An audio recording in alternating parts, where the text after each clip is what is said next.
In this lesson, we're going to take a look at the European theater in World War II. Germany still had their undersea boats, or U-boats.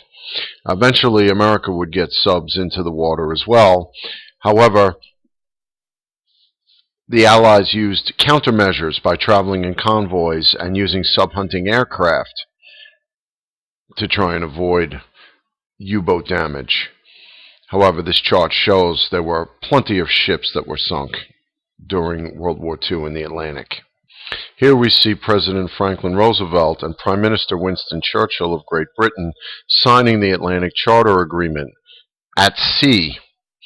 Atlantic Charter is basically a statement of principles as to why both countries were fighting. And when you take a look and read it, notice the similarities between this document and President Woodrow Wilson's 14 points.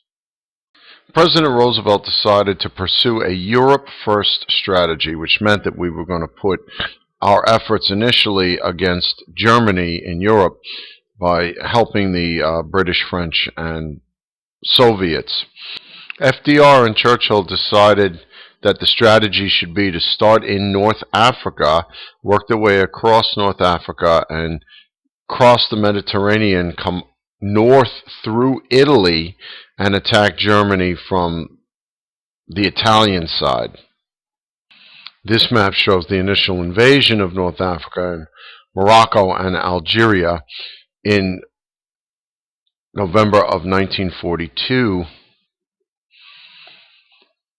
And this map shows the other side of North Africa, from Egypt across Libya, and the action that was taken. Ultimately, the goal was to get to Tunisia. Here's Tunisia over here on this map, because Tunisia would be the jumping off point to go to Italy, which is off the map to the northeast. This map gives us a better picture. You can see the launching points from Tunisia, Algeria, Libya, to Sicily, and points in southern Italy. These are some pictures of the Allies during the Italian campaign, and this was very slow going through Italy, and the entire time through 1943 Stalin is upset because the full force of the German military is going up against the Soviets in the Eastern Europe. In Russia, the Germans had crossed through Poland and had already entered the Soviet Union. So Stalin was looking for some support in the form of a second front. This map shows the entire European theater at a glance, the 4 or 5 year period. You can see the movement through North Africa and then through Italy. As I was saying a moment ago, Stalin was looking for some additional support in the form of a second front that would open, because what Great Britain and the United States were doing through Italy, Germany was not drawing off enough soldiers from the Eastern Front to dramatically take pressure off of the Soviet forces. Ultimately, it's the weather that's going to end up helping the Soviets.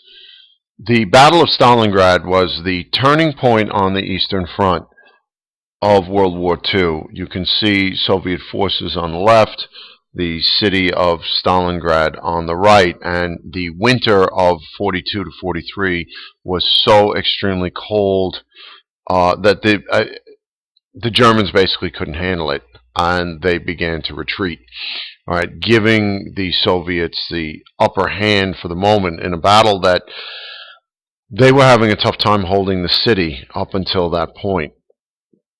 But with the Germans beginning to retreat, Stalingrad is the farthest into the Soviet Union, into Russia proper, that the Germans are going to get.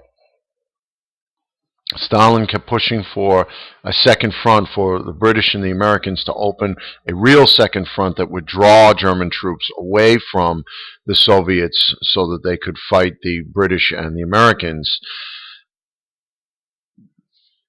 The name of the operation was called Operation Overlord, and you may know it better as the D-Day invasion. June 6th, 1944.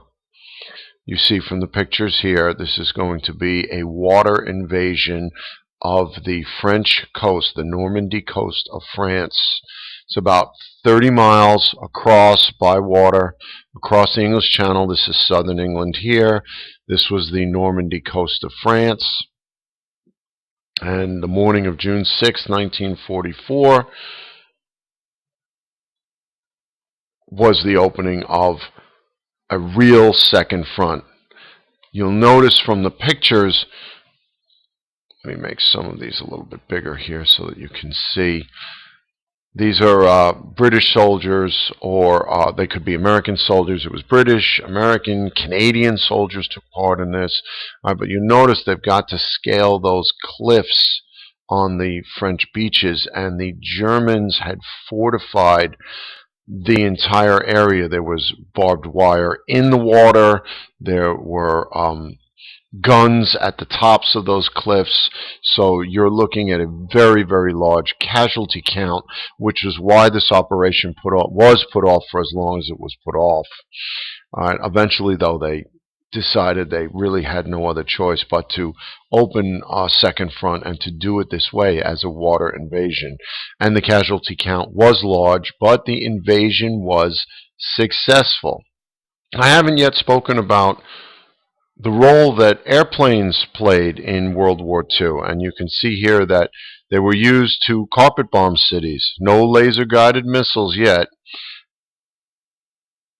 The result, Hitler started it, you can see here with the Battle of Britain, but the Allies followed suit by carpet bombing Germany. This is a German plane.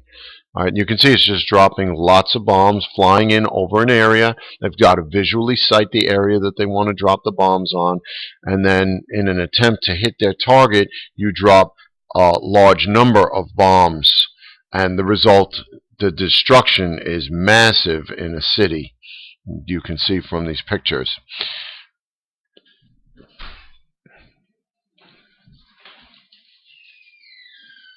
Most of the pictures you're looking at are London, England, and the Germans did a very good job of carpet bombing much of England, and London in particular. Britain was spared a German invasion by virtue of the fact that it is an island, and Hitler did not want to invade by water. As you saw from the D-Day invasion, it was extremely risky and would definitely result in a lot of deaths and wounded. Keep in mind, the Allies carpet bombed as well in Germany. They followed Hitler's lead. So neither side is guilt-free in this.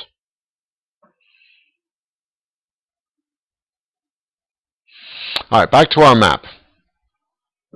I'm going to enlarge this a little bit and give you a sense here. Excuse me. The D-Day invasion, June 6, 1944, is going to lead to the Allies pushing the Germans back east.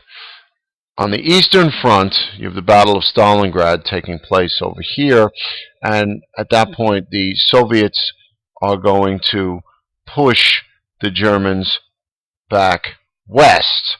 So the result is sort of a pincer movement over the course of a year, where the German military is pushed back into Germany.